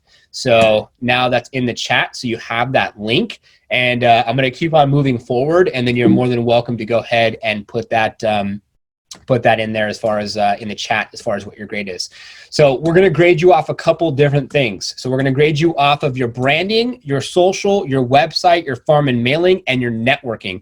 These are going to be ways that we can be able to go through the process and ask you, where are you at with your branding and positioning? Are you using your broker's brand, or do you have your own brand? If you think about like Kenny, Fast Agent, he has his own brand, his own logo that represents him. So that's something that maybe you potentially could do, develop your own branding these times that can then be consistent on your social, on your website, if you're sending out mailers and doing farming, and then also with your networking. So if anyone's already gone through the process and has a grade, we would love to be able to see what your grade is. You're going to be graded from a 60 to 100, from a trainee to a guru. There's no right or wrong answers here. We just want to kind of, just put things in perspective. And this is something that maybe you could take a screenshot of, and something you could think about for your own business to really be able to help you put things in perspective, to be able to always think outside the box and be able to grow. So so go ahead, and whoever has the first grade, go ahead and throw that into the comment section. We'd love to hear what your grade is. Are you a trainee? Are you a guru?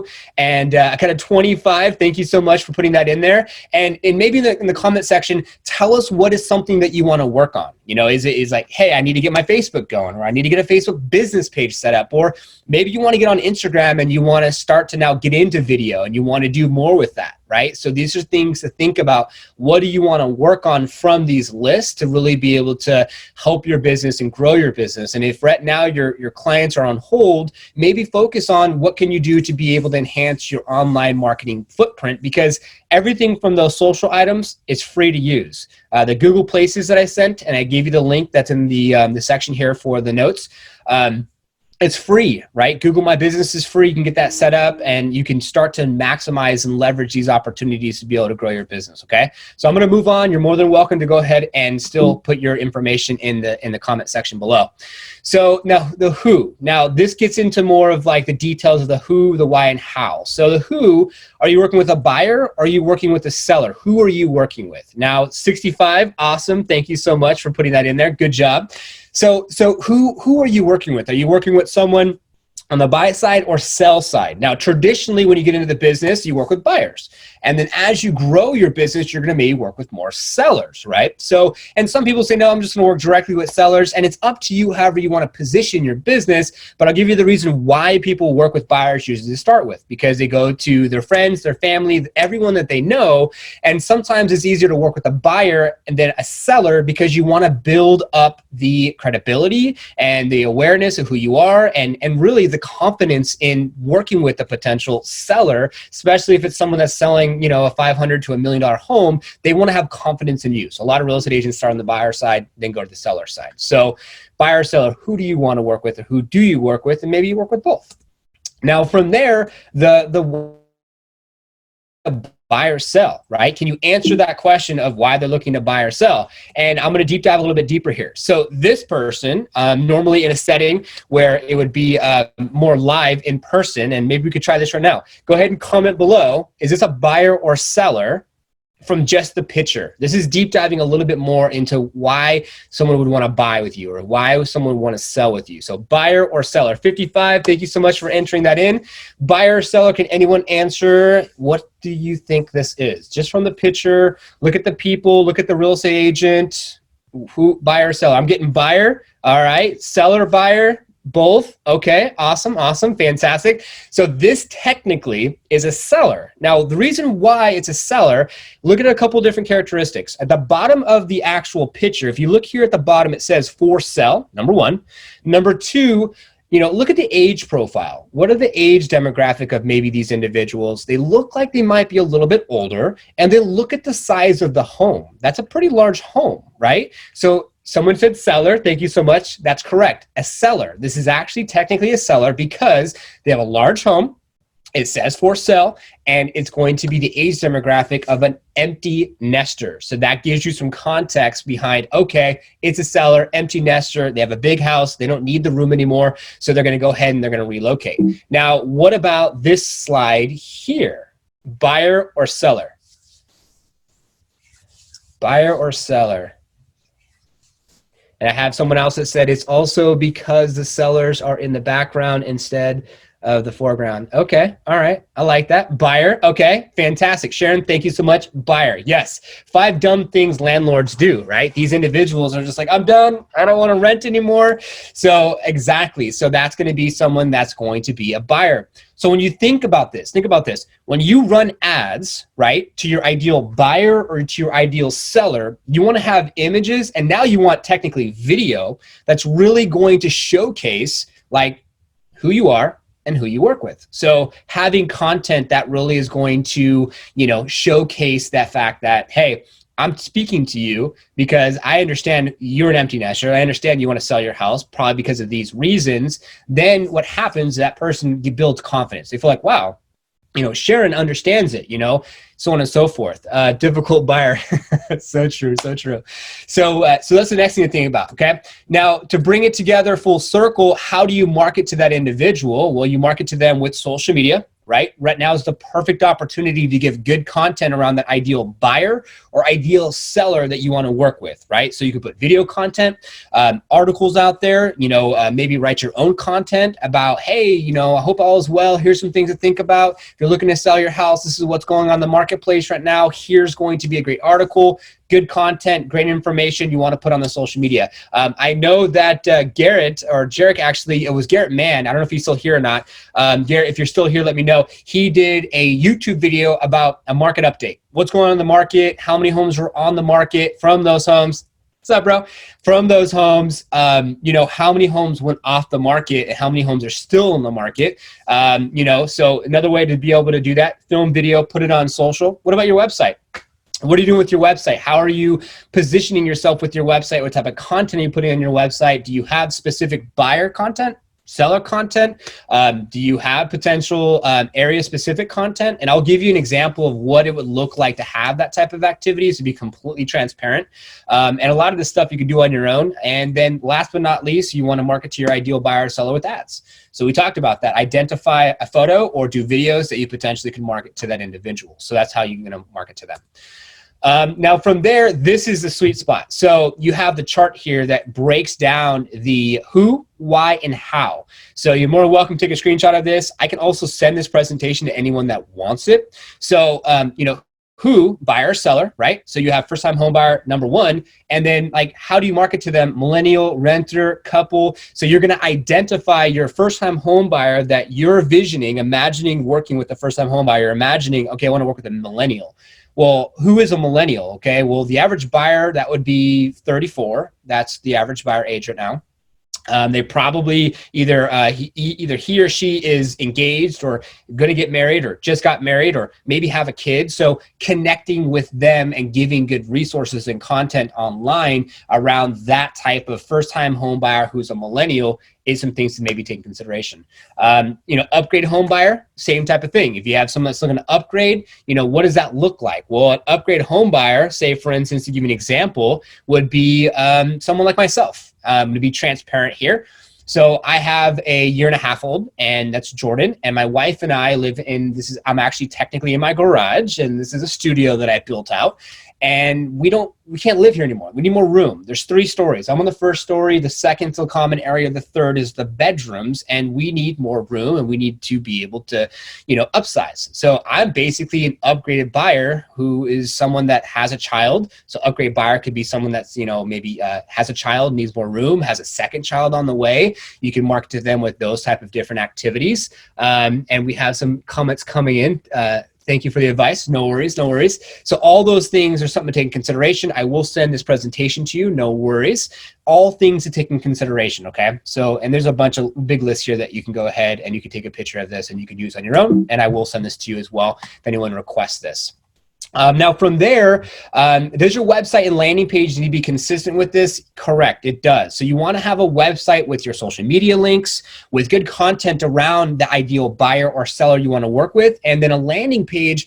That landing page potentially could talk or speak to your ideal client, that ideal buyer or seller. I'll give you an example of what a landing page looks like. And you can have blogs, as you see here, that also can have that action items as well. So that's something that can kind of bring it together full circle. So what I'm going to do is I'm going to give you an example of one of our clients. And this is going to be an example of one of our clients so you can see and understand what this looks like. So when I said Google Places, this is his Google Places registration. Now I'm going to go ahead and open up a new tab and go to his website. And here at his website, you can see that he has his logo, social media links. Who does he work with? Buyers and sellers. What kind of buyer does he work with? He works with a first-time home buyer. So if I go to the first-time home buyer page, he has a call to action with the process, and they can go ahead and send when they're going to look to, buy their first condo or townhome.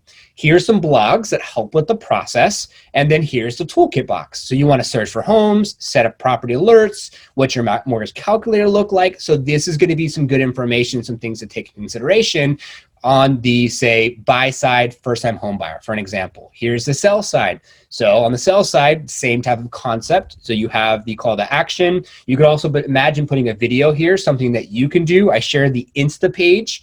Insta page is a way that you potentially could build this yourself. You have the different articles here, and then you have the toolkit box. Now let's take it to the next level. Now, if you specialize in a specific area, like he specializes in Fremont, this is going to be the Fremont section that he has. Whereas, hey, download the free residence guide, right? This is something that you can put together. We've already put this together on our side, and you can say, hey, in Fremont, here's a residence guide. Download it. What are you looking to do? Are you basically looking to move? Are you a buyer in the Fremont area? Are you a seller? Down here are some blogs, right? So say if someone's looking up like things to do in Fremont, California, boom, Mission Peak hiking pops up. Maybe they find this landing page, and maybe they are someone that's looking to basically, buy a home in Fremont or sell a home in Fremont. Probably buy a home.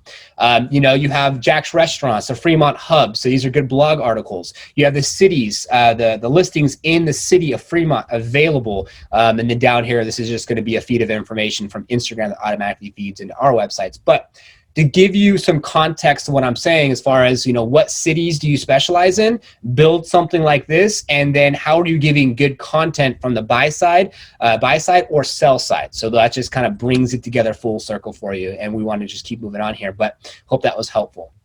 And if it was helpful, go ahead and drop a yes. That would be awesome. So, so from there, website, landing page does need to be consistent. Glad you're getting good content, good resources here. So it does need to be consistent. Let's move on from there and talk about social, okay? So one thing that you'll see here, and if anyone knows Donna and Susan Garrison from Pleasanton, California, I wanted to say, bless them and bless Donna. And if you know what's going on, then you already are on the same page. This is some stuff going on in California in the East Bay. One of our clients with us for a long time, and Donna is no longer with us anymore. So just wanted to say, bless her. So think about social media and think about, these different channels. These are the channels I would focus on. And another thing I would focus on is being consistent across the board. So make sure your headshot, make sure your logo, the content that you're putting across these different channels are very consistent.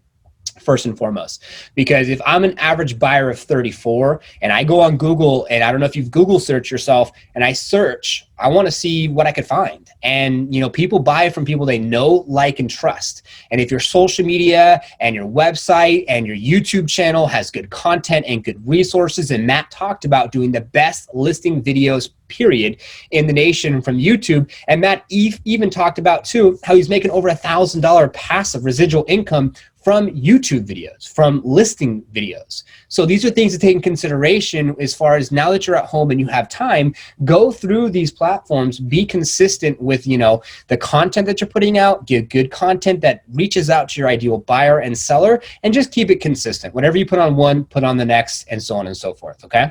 So moving on from there, another thing to take into consideration is analytics. So when I gave you the Google Analytics link, it's in the comment section. You want to make sure that you know who's going to your website, what pages they're going to. So if you run ads online and you drive traffic to a landing page, like I said, or even if you send out a mailer and you want to drive traffic, if those of you that are here that understand or know CoreFact from the Bay Area of California, a lot of agents use CoreFact, and CoreFact is something that has a code, drives them to a landing page. That's great, but if you say use the Facebook Pixel that I gave the link to you, gave you all the links, and you had a landing page and you created a landing page with InstaPage and you sent out a mailer to an empty nester that's looking to downsize, and you had good blogs and resources and a video, and they connected with you and they now know, like, and trust you, and then you planted the cookie with the Facebook Pixel and you're running ads and you're retargeting those folks, then you'd be keeping top of mind. And more importantly, if you were looking at the data and what's going on and who's landing on the page, you can then quantify your investment, which means if you spend $500 or $200 or $100 and you send out mailers to a farm, a territory of homes, 500 homes, you drive that traffic to a landing page, then you find out who watched the video, who entered in to win. Okay, now I know from 500 mailers, I had 150 people hit the page. I had 10 people actually enter in their information, and I had all of them watch the YouTube video. Perfect, awesome. Maybe they subscribe to your YouTube channel. Even better.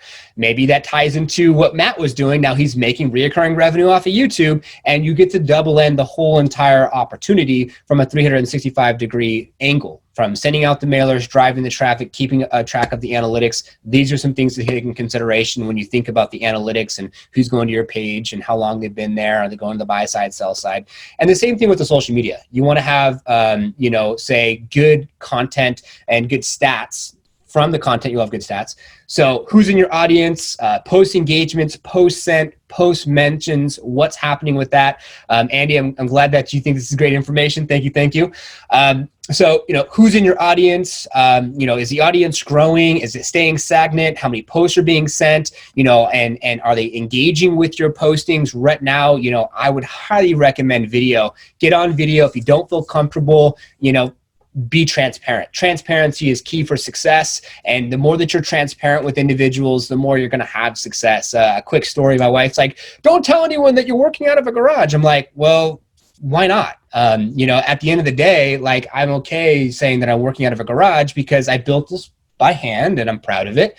I get to work from home, thank God. And now we're, you know, locked in place and I get to maximize this opportunity. And I feel like it's better just to be transparent instead of not being transparent and trying to show a facade like I'm in some big building, you know, in San Francisco. I'm actually in Hayward, California, not too far from San Francisco, but I'm just not there. Glad to have you. So perfect. So those are some things to take in consideration as far as from the website side and the social side, you know, checking out your analytics and making sure that you stay on top of that.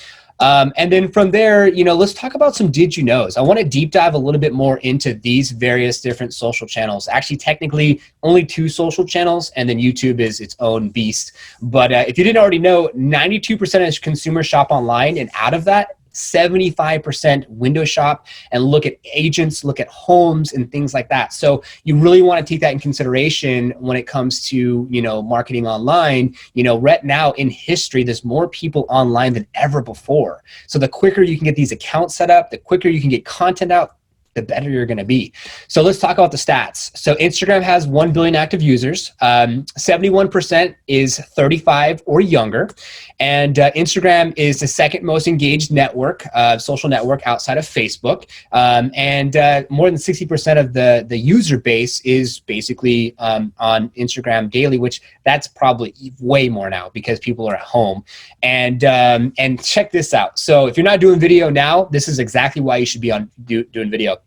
So when Instagram launched 2013, they launched their video opportunity to do video.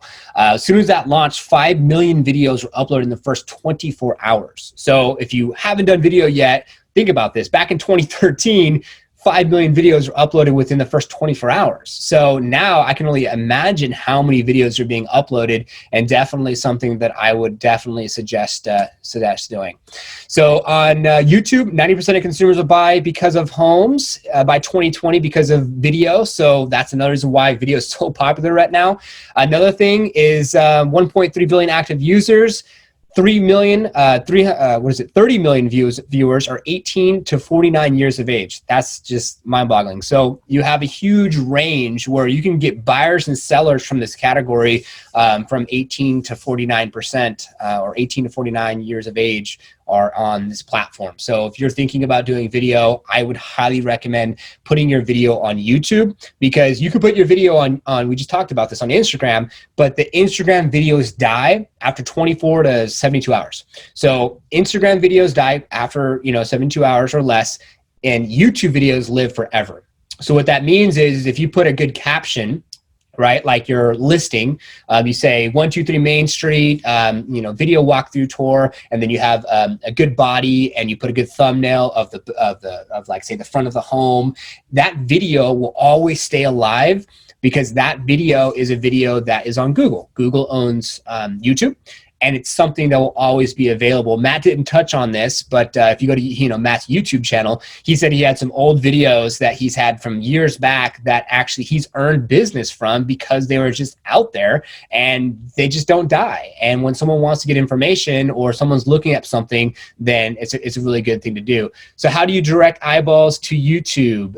There isn't directly. So directing eyeballs to YouTube, a couple things to take in consideration. Now, you're going to have to be your biggest fan. And when you do a video or film a video and put it onto YouTube, you're going to have to first disseminate it. You're going to have to get it out there. So get it out there on all of your social channels. You're going to want to have them set up. You can get them also out to your website. And then you can also use the videos to either, one, you can say pay for advertising on YouTube to get the videos out, one, or two, you potentially could go and pay for ads to drive traffic from like Facebook or Instagram to YouTube to start building up that environment and start building up that. What you can also do is when you develop your YouTube channel and maybe you do an intro video, I would highly recommend reaching out to your database and asking everyone in your database to go and subscribe. Hey, please subscribe. Please hit the notification bell. We'll love your support. What that does for you, you send it out to your database. They come in, they subscribe to your YouTube channel. They check out your videos. They hit the notification bell. Anytime you upload a video, they're going to see it. So it'll take some time to build your YouTube channel. I have a couple different YouTube channels. I think for Liftoff Agent, we have about 50 subscribers. For my personal one, I have about 1,400. Personally, I do YouTube for fun. And for the business side, we do the mission report to give back and the daily news update for any of our clients here at Liftoff Agent. And I'll share that information with you as well, but good question.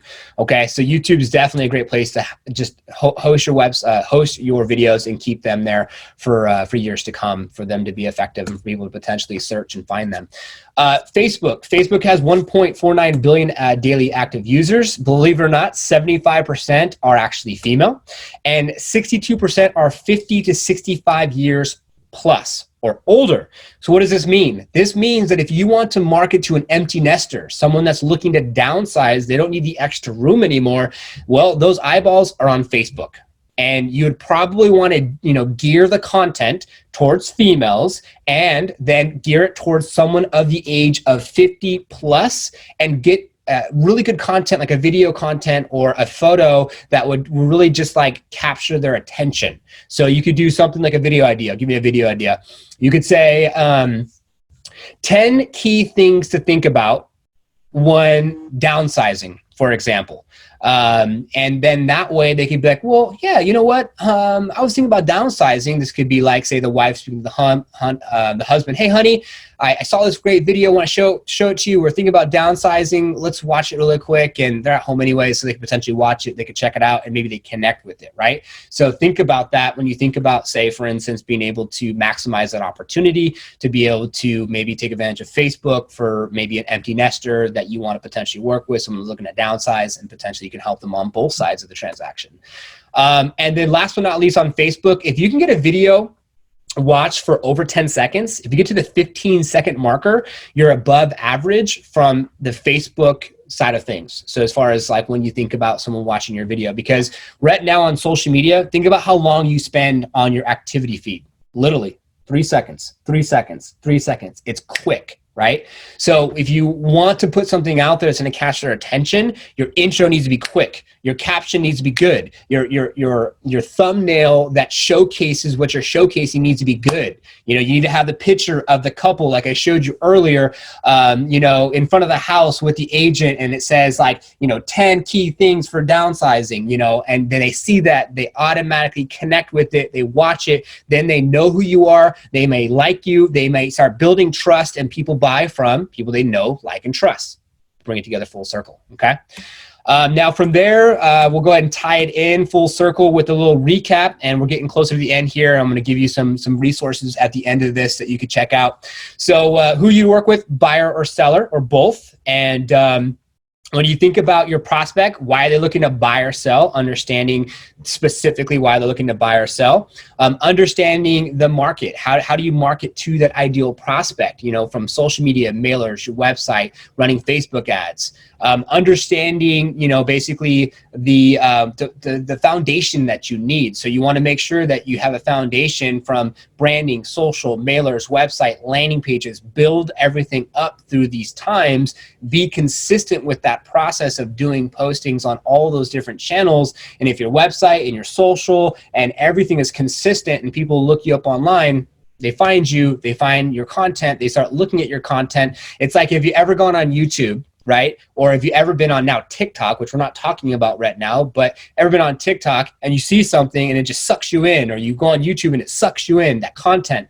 That's what you want to do right now. You want to have content and have good like website, resources, you know, your social, the videos you put out there that bring people into your ecosystem, and then they check out your content, they leave, you plant the cookie, you retarget to those folks, and you keep top of mind, not needing to do anything, okay? And then last but not least, you know, tracking. Making sure you know who's going to your website, what's going on with your social media to bring it together full circle.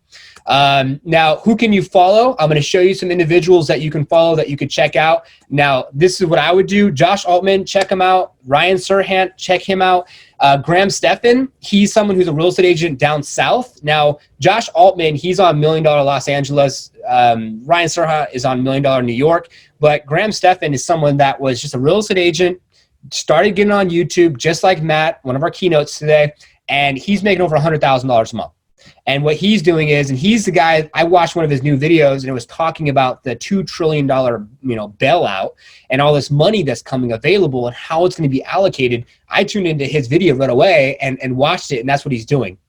Good resources, good content, not directly related to real estate. I think a really cool thing that I haven't seen is if you could put together YouTube videos directed towards real estate that are fun, that are hip, that are educational, that the masses will reach, it'll reach the masses, and the masses will like want to like tune into. And the biggest thing that you could do to have success from YouTube or any social media content that you put out there is stuff that's shareable. So if you can get them to share it, that's huge. And that's what Graham Stephan's doing. Watch some of his videos. Check out how he positions himself. Check out how he navigates and asks them to subscribe and smash the like button. If you know who he is, he's someone to check out. You can go ahead and, of course, subscribe to our YouTube channel. We have the mission report, comes out on Tuesdays and Thursdays. We're giving away a free custom IDX real estate website, $2,500 value on a quarterly basis. Our Instagram, you can also check that out as well. We have a podcast called Real Estate versus Technology. We've already interviewed Matt, who was on our show today or at the event today. We interviewed Fast Agent Kenny Truong. We interviewed also Mr. Kevin Kauffman. So you can watch their stories and check it out to bring it together full circle. So the podcast is there and you can check that out as well. So these are some people and some things to check out. From there, let's move on. And of course, subscribe and follow. We would appreciate it. From there, we do offer programs. We have the startup and the ramp up. We do develop the strategy from the startup is going to be just your website, your strategy, your branding. The ramp up gets into ads and social media marketing. And we put together a strategy from your ideal client and area that you serve. So this is something I just want to quickly show you. And what we're doing for Relief to help everyone that's a part of today's presentation is we are going to give $200 off the startup costs. and a 50-50 split. So you can pay 50% up front and 50% 30 days out to help right now in these times if you wanted to ramp up your marketing and you had some investment money that you wanted to put back into your business to grow your business. These are the two plans that we have. You can shave off $200 in the startup, and then we'll do a 50-50 split. It takes 30 days to get everything developed. So it could take 14 to 30, depends on how quick you get through your homework and your action items. From there, we want to go ahead and say next steps. Like I just said, you get $200 off. You did the exposure grade. If you did it, fantastic. You already got an email from us. If you go to liftoffagent.com and you want to set up a specific strategy meeting, we'll be here to support you and help you and set up that strategy meeting. And then from there, basically, the $200 off is going to be for the startup costs. So that's that. I would love to get into a little bit more Q&A session. So we have about 17 people left over here. We had some people drop off because there's always an ask, right? You always have to put an ask, not that you have to sign up with us, but just want to be transparent and give individuals an opportunity if this made sense for you and your business at this time. But Q&A session, you're more than welcome to drop your questions. We'd love to be able to hear any questions that you have. And then what I want to do is I want to go ahead and escape out of here and go into, so let's go ahead. Questions are coming in. Questions. Thank you, Norman, for the information. No worries. Glad to help. Thanks for the information. Schedule a call with you on Tuesday. Fantastic. I'll be here to support you and help you out. No problem. Even when you schedule a call, 100% transparency here. We're not here to sell you on anything. We're here to just be transparent and give you good information. We'll deep dive into your online marketing, see where you're at, see what you're specifically doing with your strategy, marketing to your ideal client area that you serve. We'll give you some suggestions. We'll show you some examples. We'll go through the PowerPoint and show you a plan like we just showed you. And it's up to you if you want to work with us or not. You don't have to. Thank you so much. Great. Awesome. Fantastic. Thank you so much for you that stuck around. I mean, I was having some technical difficulties here, unfortunately, with the technology, and it's just the way that happens sometimes, right? You can only do what you can do, and then sometimes you just have issues, and it just is what it is. So thank you for everyone that joined today. Thank you for everyone that came. So check out the Facebook, Google Places. Check out Zoom. You can use that for your clients. Into the page for your landing pages. Quick recap. I'm closing these tabs, doing it with you live. Google Analytics to track your website analytics. Facebook Pixel for retarget marketing. David Azimi is just one of our clients. And if you want to go ahead and follow us, here's our Instagram. I have a lot of good content here. You can go ahead and check it out. Here's the podcast we just did with Matt.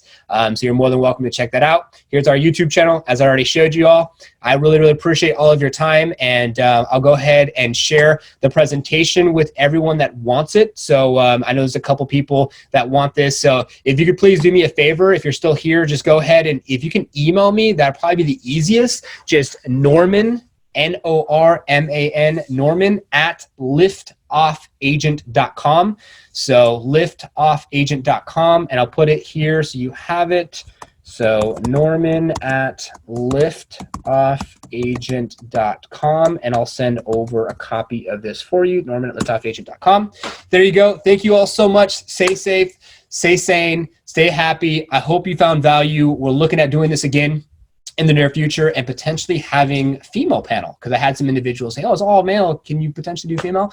Yes, we can. So I appreciate y'all. Take care. I did record this. I'll get you a copy if you need it. Until the next time, take care and have a good one, and be safe and stay sane and have a fantastic weekend.